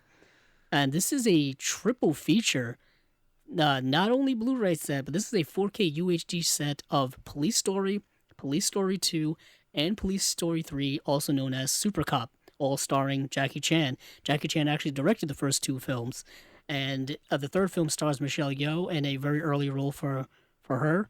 Of course, people know her from Crouching Tiger, Hidden Dragon, Everything Everywhere All at Once, which is one of the best movies of 2022 so far. If you haven't seen it, I highly recommend it. It just got announced that it's coming out on Blu-ray and 4K very, very soon. You're supposed to send me that link, Andrew, and you never did. I do need to send it to you. But I'm just throwing that out there. But what is interesting about this release is, Steven, you know it well. Yeah. I know it well, and our listeners probably know it well. This is yet again another re-release of some movies that's already been re-released by the same company. Yeah. So Police Story 1 and 2 have already been released on Blu-ray by Eureka, right? Yes. I have this. I have You the have two. There's a set with both films. Yeah. And then, of course, so now Criterion we're put it getting out. it again. Yeah, Criterion put it out in America and did the same thing. Yes. I even have an early double feature set from, we were just talking about them, Shout Factory. They put out a really, not cheap, but it wasn't great release of it many, many years ago in like a double feature pack where I think it was both movies on one disc or something. But then, of course, that got usurped by the much better Criterion release. But unfortunately, now we have the old conundrum of are people going to upgrade their already, perfectly fine Blu-ray versions of these movies? But the kicker is that you do get Super Cop. But another kicker is if you already have the first two on Blu-ray, you can just buy Super Cop by itself in the 4K UHD format. Which is So great. that's Which kinda is nice. great. Yeah, it's great that they gave that option. Yeah, and the cover art for this looks incredible for Oh, yeah. both sets. There is, it's a limited edition 4K Ultra HD set. This is actually the first UHD release from Eureka. Yeah. They have not had one yet, so this is kind of breaking new ground for them. It's definitely something I'm curious about. I already own the first two movies on the Criterion edition, but I gotta see what, how these are gonna look in 4K. Yeah, and I know one of the other big factors about not only getting Super Cop, the other big factor was that the original Hong Kong cut is also included on this, because Yes, it is. a lot of what people I think have been able to see mostly is the U.S. cut, which is like 5 minutes shorter. So the Hong Kong cut's 96 minutes, and apparently that one was not as easy to find. And these are all coming with like each disc. It's all 3 discs, so each movie gets its own disc, and they're all loaded with special features. Yeah, tons of special And, features. Yeah, it looks like news features too, like brand new commentaries, typically brand new commentaries on each film, plus archival interviews with people like Jackie Chan, Michelle Yeoh, stuff like that. They go hard on Jackie Chan. Oh yeah, Eureka 88 films. Yeah. If you're looking to bolster that Jackie Chan backlog of films, they got you covered, and Arrow's getting into the mix now as well. There's enough Jackie Chan to go around, Apparently, I guess. yeah. But this is a big release because Super Cop hasn't been available in a decent release, at least not here, really ever. I mean, we got Super Cop. I think I talked about it many, many moons ago, where we got just an awful edition of Super Cop. I think it was like an Echo Bridge release. Yeah, I'm looking at it right now. Of 2011, Echo Bridge Entertainment put out these really low budgeted, just bare bones edition releases back in the early 2010s, and yeah, the quality of them were terrible. Like the visual quality were just so bad, but they were cheap and affordable, and it's the only way it's been available here in the U.S. So this is going to be a massive upgrade for many, many people. Definitely. I'm excited about it. Definitely, and The more I talk about it, the more excited I get. And then I would assume, well, it says there's 100-page book also included in this, and now I want to make sure on something here. Now, I'm assuming there are Blu-rays with features. Are there Blu-rays coming with this with features, or is it everything on the 4Ks? It looks like it's only 3 Blu-ray 4K discs. I don't think they have accompanying Blu-ray discs. I'm not sure though. Yeah, because that's a factor there. Because a lot of times, like we've talked about, with UK labels, they'll do 4K discs, but then the features will be on Blu-rays a lot of times. But in this case, I want to make sure that if that's the case, because it's just seeming like disc 1, disc 2, disc 3, and they're all 4Ks. So are they all, it's seeming like all the features are going to be on the 4K discs, which makes I'm on Eureka's website right now. Which makes this region free. Disc 2, disc 3. That's it. Yeah, I don't see a subsequent extra, like specific Blu-ray extras discs. I think they're just going to be on the 4K discs. So that means this is technically a region-free release Well, yeah. because I it's mean, 4K. it was already region-free because of it being in 4K. Well, yeah, but I'm saying completely region-free. Oh, okay. You know what in I'm the saying? sense Like, that you wouldn't need a region-free player to play the extra features. I yeah, got you. that what usually happens a lot of times with even Yeah, 4K. you can know. watch the movies, but you can't play the special features. Yeah, which sucks. Which is kind of half the reason why you shell out a lot of the money is to get all of the extra features with these big deluxe editions. Yeah. So in So this yeah, case, that does make a lot of sense. in this case, yeah, it looks like that you just get everything, and that's great. That's a great Now, thing. I may have misspoken because I think Super Cop individually is only going to be on Blu-ray and not 4K. Okay. Yeah, that's now that I'm looking at it. So it's only Police Story 3 Super Cop on Blu-ray. Okay. Now, And then that is when things get dicey. that's where you're going to get Region B, though. Yeah, that's when we're gonna be getting with some Region B action here. Yeah. So that's important to know because you'll end up getting, not being able to watch the movie. Yeah. Unless you're, region free player, of course. But I'm going back and forth. I talked with Andrew about this, and I said, I already own the Eureka set previous with the Blu-rays. They're great. But so do I really need to buy them again just to get the 4K? Like, I don't know. I'm debating. I don't know that I feel the need to buy the set all over again just to get I could just get the Blu-ray of Super Cop and they would all be Blu-rays and it'd be fine. So I'm still deciding. Yeah, it does say Region B, but I'm still. Yeah, that's interesting. But I think if you're really hard, if you really love Jackie Chan, you can. They're doing enough here to make you want to rebuy it again. They're 4K restorations. Yeah, they're including Super Cop. I'm interested about is that they're not. It's like they're releasing Super Cop on Blu-ray separately, but not releasing it in 4K separately, which I guess makes sense because they're not releasing the first two separately in 4K. So yeah, it's I don't know if doing people are that 4K obsessive compulsive, doing 4K discs are expensive. We've been told this many times, and they're already doing 3 4K discs in this set. So doing just another 4K disc for a single release, just one movie would be, unless they're just, when they manufactured the discs for Super Cop 3, they could just make more of them. They could if but they wanted to. It's still more expensive, I'm assuming. Oh yeah, of course. That's why they don't want to do it. So technically, they're making the Blu-ray so that it fits along with if you bought the Police Story 1 and 2 set from them. There you go. However long ago it came out. There you go. So you can complete that set, or you could just get this triple feature in 4K UHD and sell the other one off. Or if you don't have the other set, you can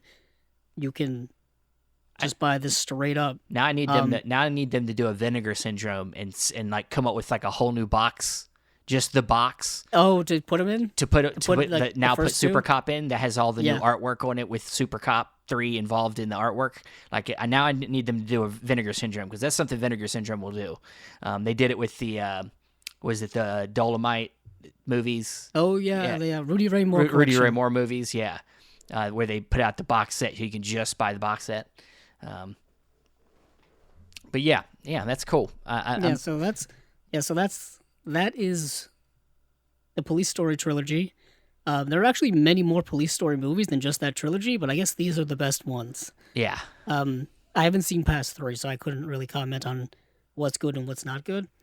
All I know is that Jackie Chan, I believe, starred in all of them for the most part.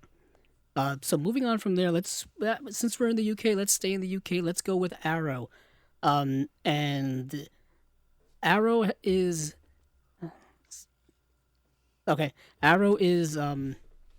had their slate, and it was a bit of a small slate this time around, Steven. You could say that. What do we have here? We got 2 releases, but 3 movies. Yeah, we got 2 releases. One has already kind of previously been released not too long ago, and that's Running Out of Time 1 and 2, which is another and a lot of his films have been coming out recently. Johnny 2, and so yeah, he's popular lately. And then the main, I guess the front runner release here is Flatliners, the Joel Schumacher film, is getting a 4K and a Blu-ray. Yeah, and you know they've Arrow is aware that this is smaller than usual, and I saw them make posts saying this is no indication of anything bad happening. This is just, you know, I guess just purposely a small month just to, I guess, get us ramped for something big, probably something big coming. So well, James Flowers, I believe, posted something on Twitter about this because people, of course, were questioning, you know, what's going on. Are things afoot there, or what's going on? Basically, he just said that, you know, in a couple of their recent releases, it's not James Flowers. What's his name, Steven? Talking about Fran? No. The other producer. No, I don't know. You can't get me. You're trying to get me on the spot here. Yeah, now I'm trying to get you on the spot. Yeah, like I'm supposed to know all these producers' names or come something on, Steven. from You're Arrow. You're the guy. You're the man with the plan. Yeah, I mean, but basically, I can't remember his name. This is gonna kill me. I looked it up before the show. Of course you did. Well, Fran actually just left Arrow. Well, I was going to bring that up too, properly after you made this point. I was going to properly bring that up, but now you're skipping to that point before you finish the one point. Yeah, because I can't get to the other point because I Well, can't you know find what? We're going to skip names. your point if you don't. You gotta find it, Andrew. I don't even know where to look for it. Okay, all right. Well, actually, I do know where to look for it. Oh, Jesus Christ! But you talk about that. Well, Fran, as we know, the guy that ran. Previously was kind of like that ran everything over at Arrow when it came to like overseeing all the releases and stuff. Fran's I'm gonna mess up his last name, Simone. Could be Fran Simone. Simone. He was director of content over at Arrow, and he has now decided to leave there after working there for 12 years. And he is starting his own label, which is going to be called Radiance Films. So yeah, I mean, I've already kind of chatted with him a little bit, and we hope to have him on sometime by the end of the year to maybe talk to him more about this new venture. But I'm excited for him. I'm excited to, anytime somebody clearly has the passion for doing this. For putting out Blu-rays, preserving and doing restorations and things, from somebody that's done it for so long and then is like, I'm going to go do my own thing. That shows you that they're really into this. Yeah, I'm, good luck to him. I mean, well, he's also, guess who's also going to be working with him there to be producing releases? Kat Ellinger. Kat Ellinger, yeah. Whom we've had on as a guest here as well, and who's done so much work with a lot of releases that we've discussed and things we haven't discussed. She kind of hinted, I don't know if this was exactly what she was talking about. When we talked to her, she talked about producing stuff, and I don't know if this was already in behind the scenes in the works or what, but maybe this was like, at the time wasn't necessarily the plan, but maybe it got turned into the plan. I don't know. Right. But she did talk about producing things in the future, as part of her progression. So, yeah, I mean, it's great. She's very smart and knows her shit, and I'm glad to see her be able to take on more, so yeah. You find it yet, Andrew? No, I can't. So we'll come back to it if I do find it.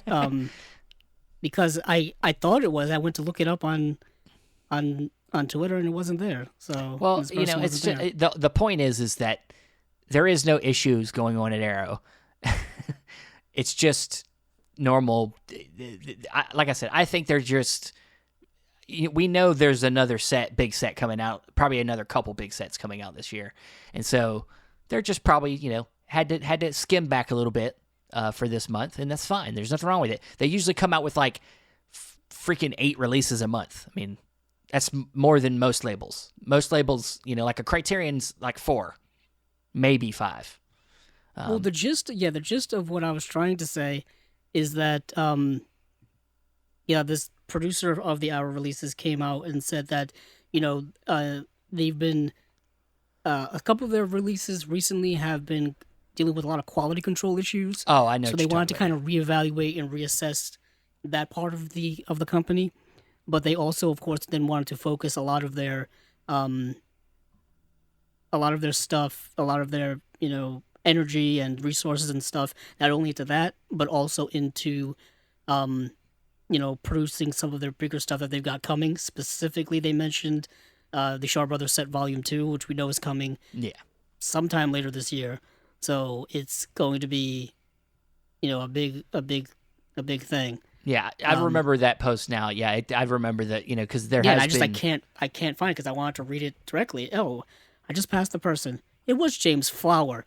That's what it was. Jesus Christ. You doubted yourself. James, and I said, what did I say, James Flowers? Yeah, you said Flowers. Yeah, I knew that was wrong. I just let it go because I always say the wrong thing. Oh, it would have been nice if you had saved me there. Me correcting you, that would be hilarious. But... it's been a thing lately. Arrow's taken some hits recently with a couple of their releases with Henry Portrait of a Serial Killer. There was also, I think, some issues with 12 Monkeys, I believe. Yes, there was. So they've had in the recent past. There's a whole Twitter thread here. I'm not going to read through all of it, but it's kind of what we just said. Yeah. They've noticed the repeated issues and all that kind of stuff, so they're going to address that. And then they're going to release only 2 titles for August, which we just covered now. These are the August releases, as well as in September too. So when this comes around again next month, thanks Arrow for giving us a break. There's only going to be 2 releases, so not going to be a lot of work for me to be watching all these movies. Yeah, and he did talk about Shaw Scope Volume 2. I think that's going to be a December release. We know that. Yeah, I think it makes sense. That's going to be the big holiday. It's going to be, as I joked before, the Star Wars. They're taking the Star Wars method. It's going to be Christmas time releases for Shaw Brothers sets. Oh yeah, it's going to be awesome. Yeah, awesome. But yeah. But let's get off of this because we've been here. You don't want to talk so about long. Flatliners at all? Let's talk about Flatliners. The late great Joel Schumacher. This film also got no one talked about it, but it got a remake a few years ago, and I remember no one talking about it. I remember no one being in the theater to see it when I was at the theater. Yeah. This is a movie that has a fascinating concept. We were talking about it right before the show. This movie came out in 1990. This is a Joel Schumacher special. 5 medical students experiment with near-death experiences until the dark consequences of past tragedies begin to jeopardize their lives. This film stars a cast of stars that Kiefer Sutherland, Kevin Bacon, Julia Roberts, Oliver Platt, William Baldwin. Basically, they're all medical students, and they all figure out this way where they can die and then come back. Yeah. And the thing is they keep pushing themselves for how long they can stay dead and then come back. But then supernatural consequences kind of take over as a result of that. Yeah. Did I get that right? Yeah. It's been a few years since I've seen the movie. It's as I described to Andrew, it's kind of like Final Destination from a different point of view, where it's like, in Final Destination, they cheat death because they've got one kid sees a visions, and so now death is trying to correct things. And in this case, it's a little bit more, it's a different angle into that idea, where these people are they're cheating death by, using science. They're killing themselves and then bringing themselves back to life. And then death's like, nah, you died. Can't do it. Can't do that. Once you're dead, you're dead. Once you are dead, you are dead. Yeah. So it's got some supernatural elements, obviously, and it's a cool cast. I mean, I wouldn't say I love the movie.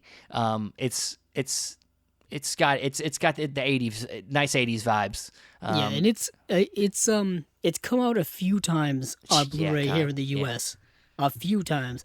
Originally back in 2007, it came out, put out by Sony Pictures, and then it got a re-release after that in 2014, and that was put out by Mill Creek Entertainment.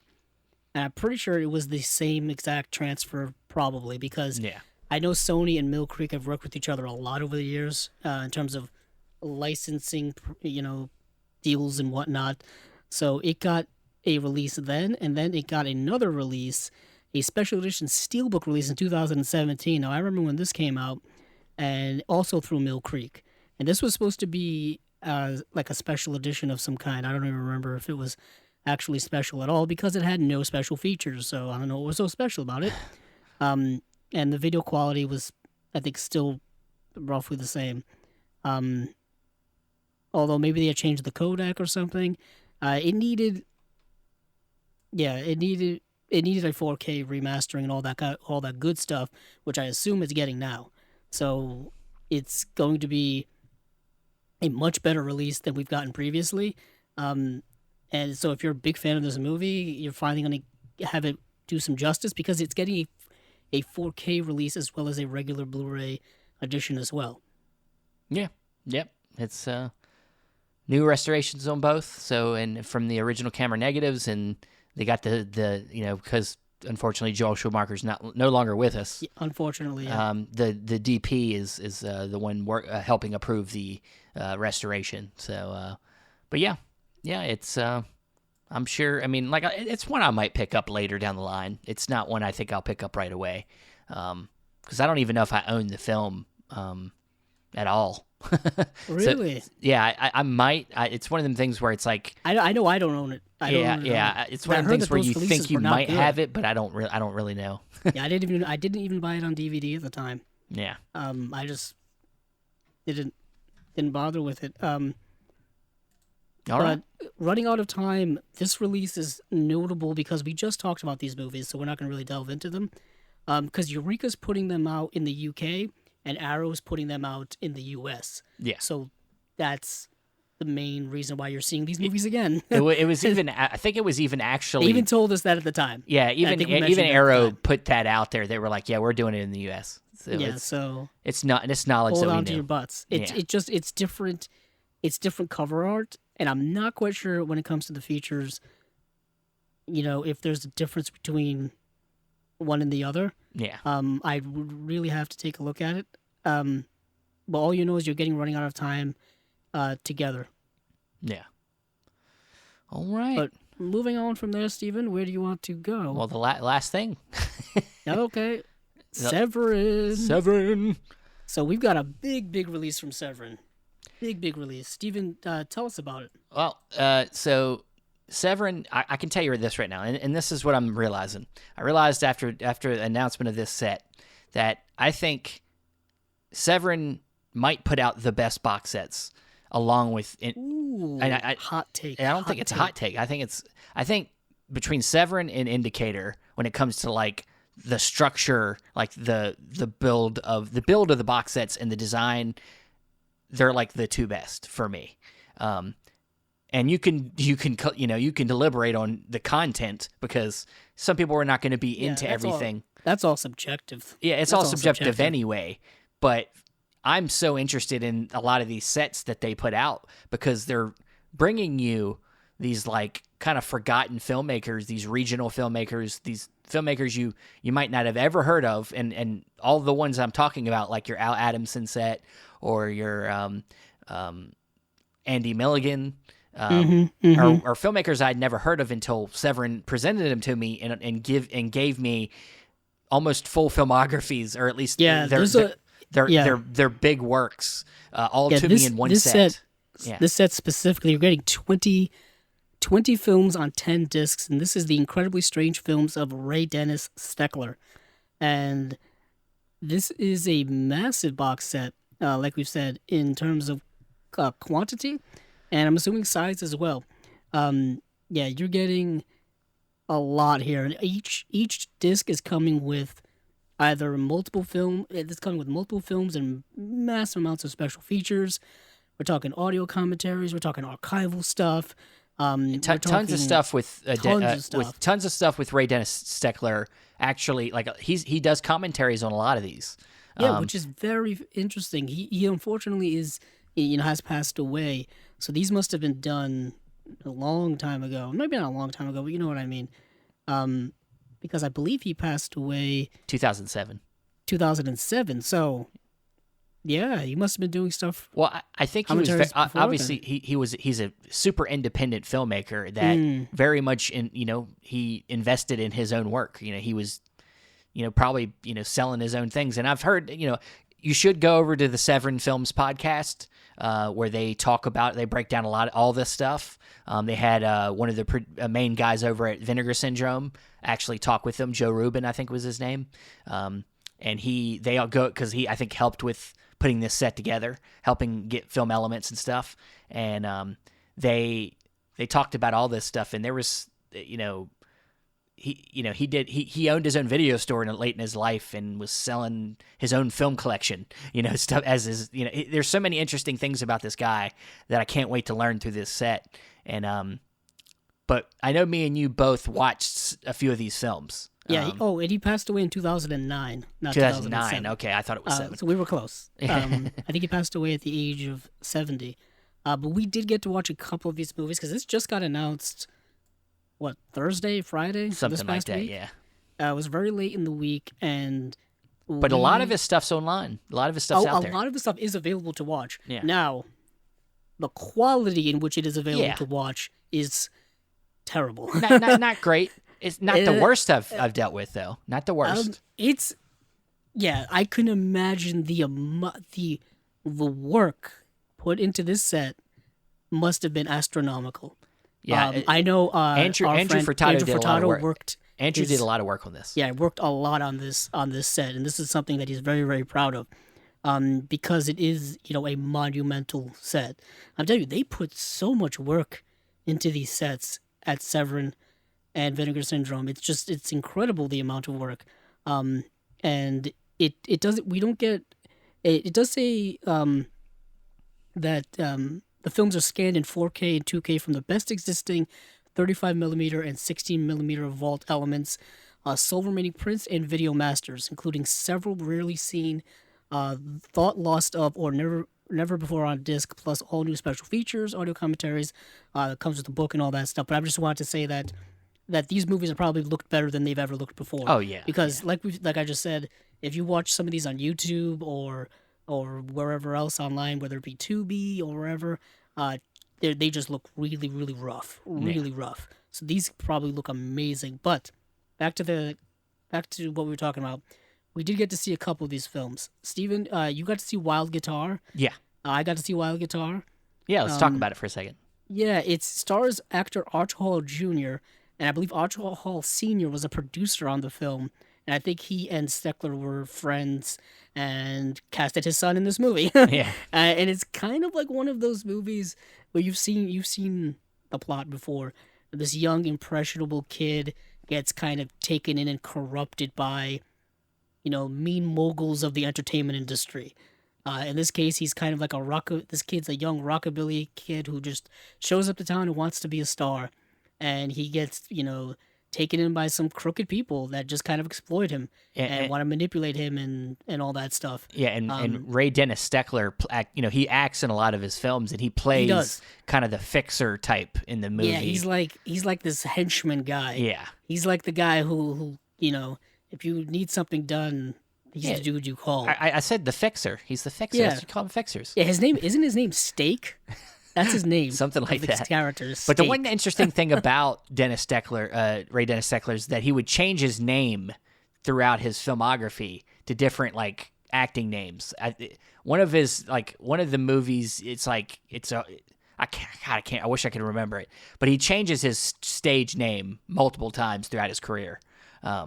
So in this, he goes by his normal name, I believe. But then when he started to get into his later career after kind of leaving Hollywood, he changed it to something else. Oh, yeah. I'm just looking at, he did it while directing as well. Yeah. Some of the names here is like Wolfgang Schmidt, Randall Hayes, Cindy Lou Sutters, Randall Hayes again, Otto Van Dyne, Max Miller, Bill Hunter, Henry Pierre Duval, Sven Hellstrom. That's a good name. Yeah. Sven Christian, another one. Yeah, you're right. He did seemingly change his name Yeah, he did it. or use pseudonyms. Yeah, pseudonyms for depending on what he was doing. And later in his career, he got into porn films and Yeah, he did a lot of adult films, and some of his adult films are collected here in this box set. I just want to make people aware of that. And you can definitely tell which ones are the adult films. They the titles don't really hide what they are. You have the Sexorcist. Yeah, I mean, let's be real. But Wild Guitar, I actually thought was a pretty solid film, very earnest. It was pretty well shot. It's not a bad shot film. I mean, it'll even look better when it's cleaned up. So I mean, it's not the greatest story or greatest script or greatest acting, but I found the film to be very earnest. Like it's. And I think from what I'm learning about Dennis Steckler is that he becomes very rebellious of Hollywood and the ways things go, and this very much encapsulates that right off the bat, that he's not about doing what the system wants to do. He wants to be a rebel and do what he wants to do, And so even with his first film, the main character just wants to play his music and wants to do things his way and drive a motorcycle around, with his guitar. So we have Wild Guitar, and then the next one is the incredibly strange creatures who stopped living and became mixed up zombies. This is probably one of his more notorious films because it is notoriously one of the people call it one of the worst movies ever made. But I think it's got a bit of a cult following now. I know that Mystery Science Theater 3000 did an episode on it once upon a time. I think it was season 8, episode 12, I think is the one that they did on it. Don't ask me how I know that. But that movie is, it is as bad as they say it is. And it's fascinating. It's just interesting how he went from making Wild Guitar to a quasi-zombie movie. There's so much to say about that movie, but so little time. I got to watch that. Like I said, not great. But we both got to watch The Thrill Killers. Yes. Which is actually not bad. Not bad. And not bad. Steckler plays one of the killers. And the image on the cover of the Severin artwork for this release is from that movie. Yeah. Where basically, these three escaped prisoners go around and terrorizing people. Well, one of the things that's and this film is a great example of it. What the guys from Severin talk about with Steckler is he very much was against scripts. He didn't care much for scripts. So this film is a great example of where I think he just kind of decided at some point that he didn't like what he was dealing with, so he just fucking did whatever. Because there's not really a story. It's just random acts of violence. Oh yeah, there's no real story. Yeah, there's no real story in a lot of these films for the most part. Yeah, apparently he didn't like scripts, so then he would just change. And when we get to the other film I've watched, this is a great example of what you got to say about it. Yeah, and that film is Rat Finka Boo Boo. Rat Finka Boo Boo, or actually what it was supposed to be called, which is Rat Fink and Boo Boo. Oh. Apparently, initially, when they were putting out the branding for this, putting out the articles and doing the credits, it got the ND on the and got left off. So they didn't have the money to fix it, so it just kept it. They just kept it Rat Finka Boo Boo. But this is a great example of where Steckler changed his mind midway through making this movie, because it starts out almost very much like Thrill Killers, where you get these just literally three guys that just are causing mayhem. They pick a random name in a phone book in the movie near the beginning of the film and just call that the girl, happens to be, of course, a hot lady that they pick out of the phone book, and terrorize her on the phone, and then finally go to her house and then start, going after her. And then halfway through the movie, it turns in, he decides that he's interested in superhero stories.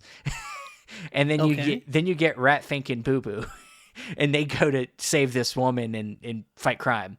And the way they described it, from Severin guys described it, Is this like he must have been watching the Batman TV show and decided that now he's really into that, so he wants to do a superhero story. Nice. So it's literally turns to a whole new thing after that. It's like, this is a great example where he just didn't care for scripts and just made up shit as he went, like, and that's cool. That's, that is actually really, that's pretty awesome. It makes me feel like, even if they're not great works of art, like it's relatable to me because I've done my own share of filmmaking.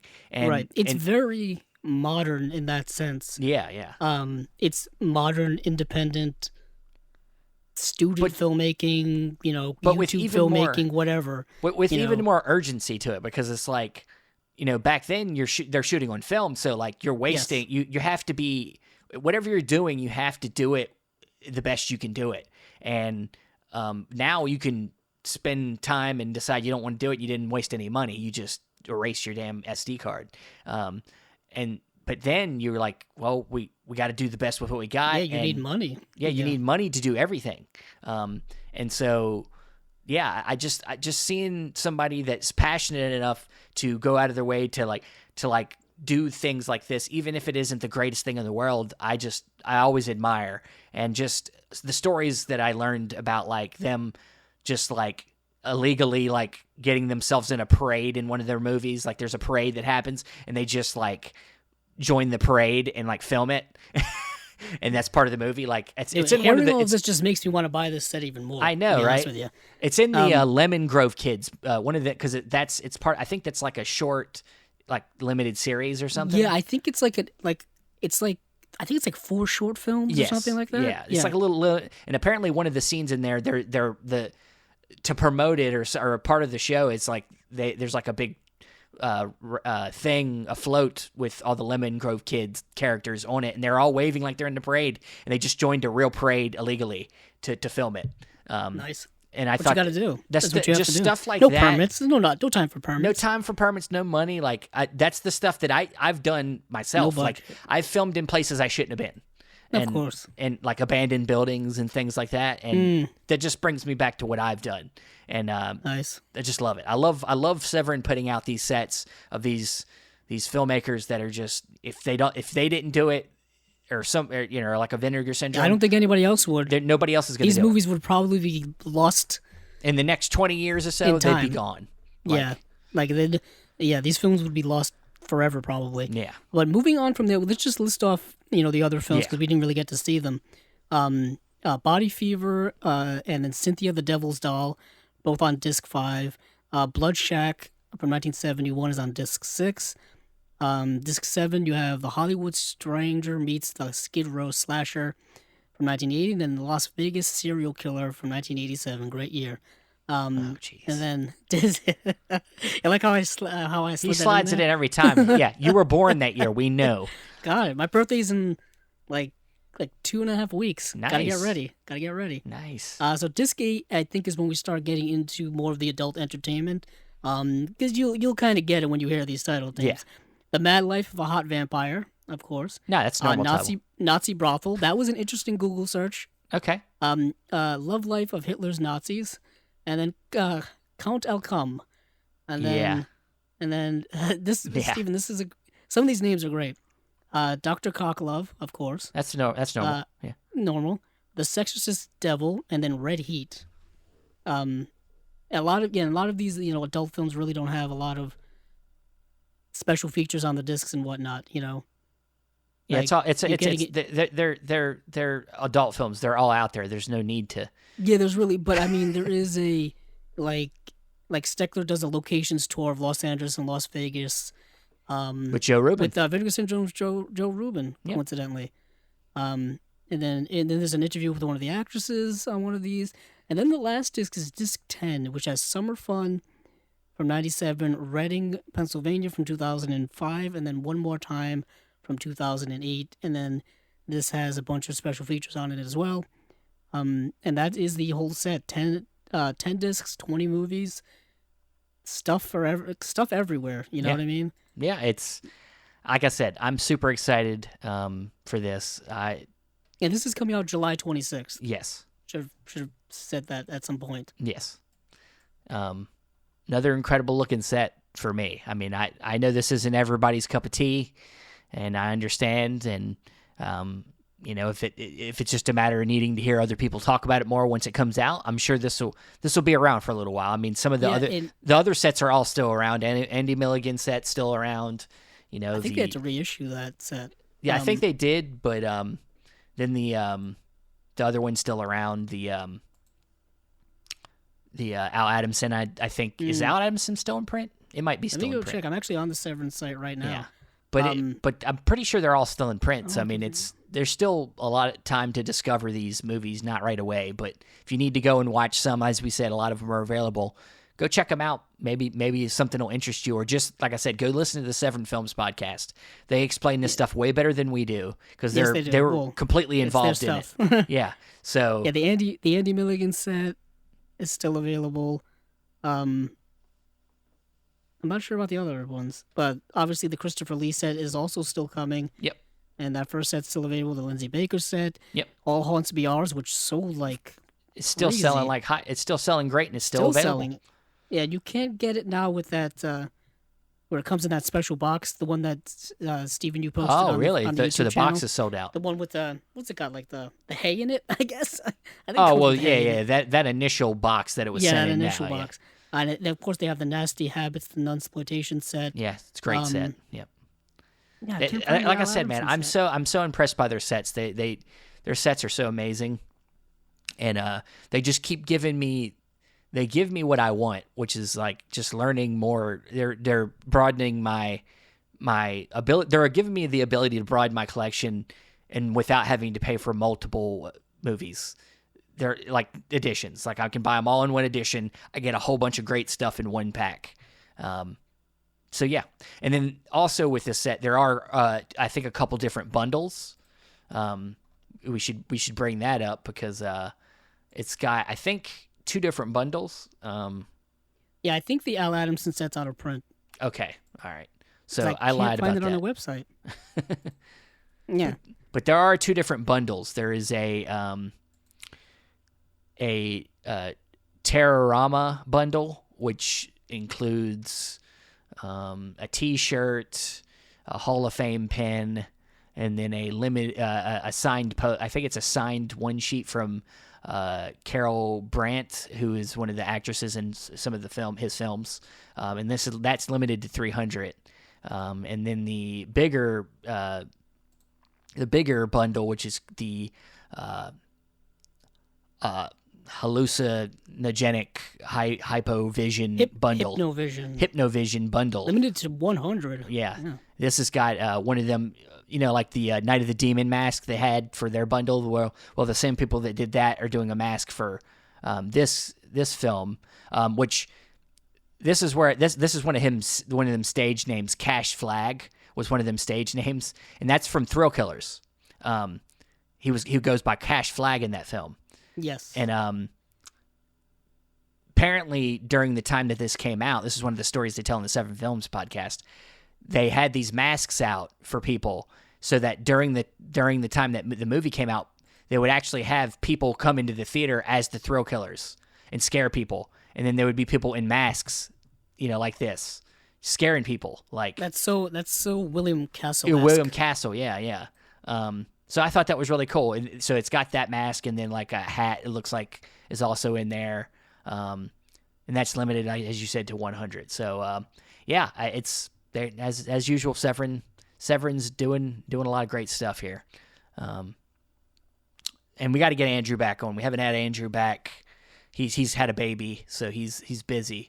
But maybe we can get him back soon to talk more about some of this recent stuff.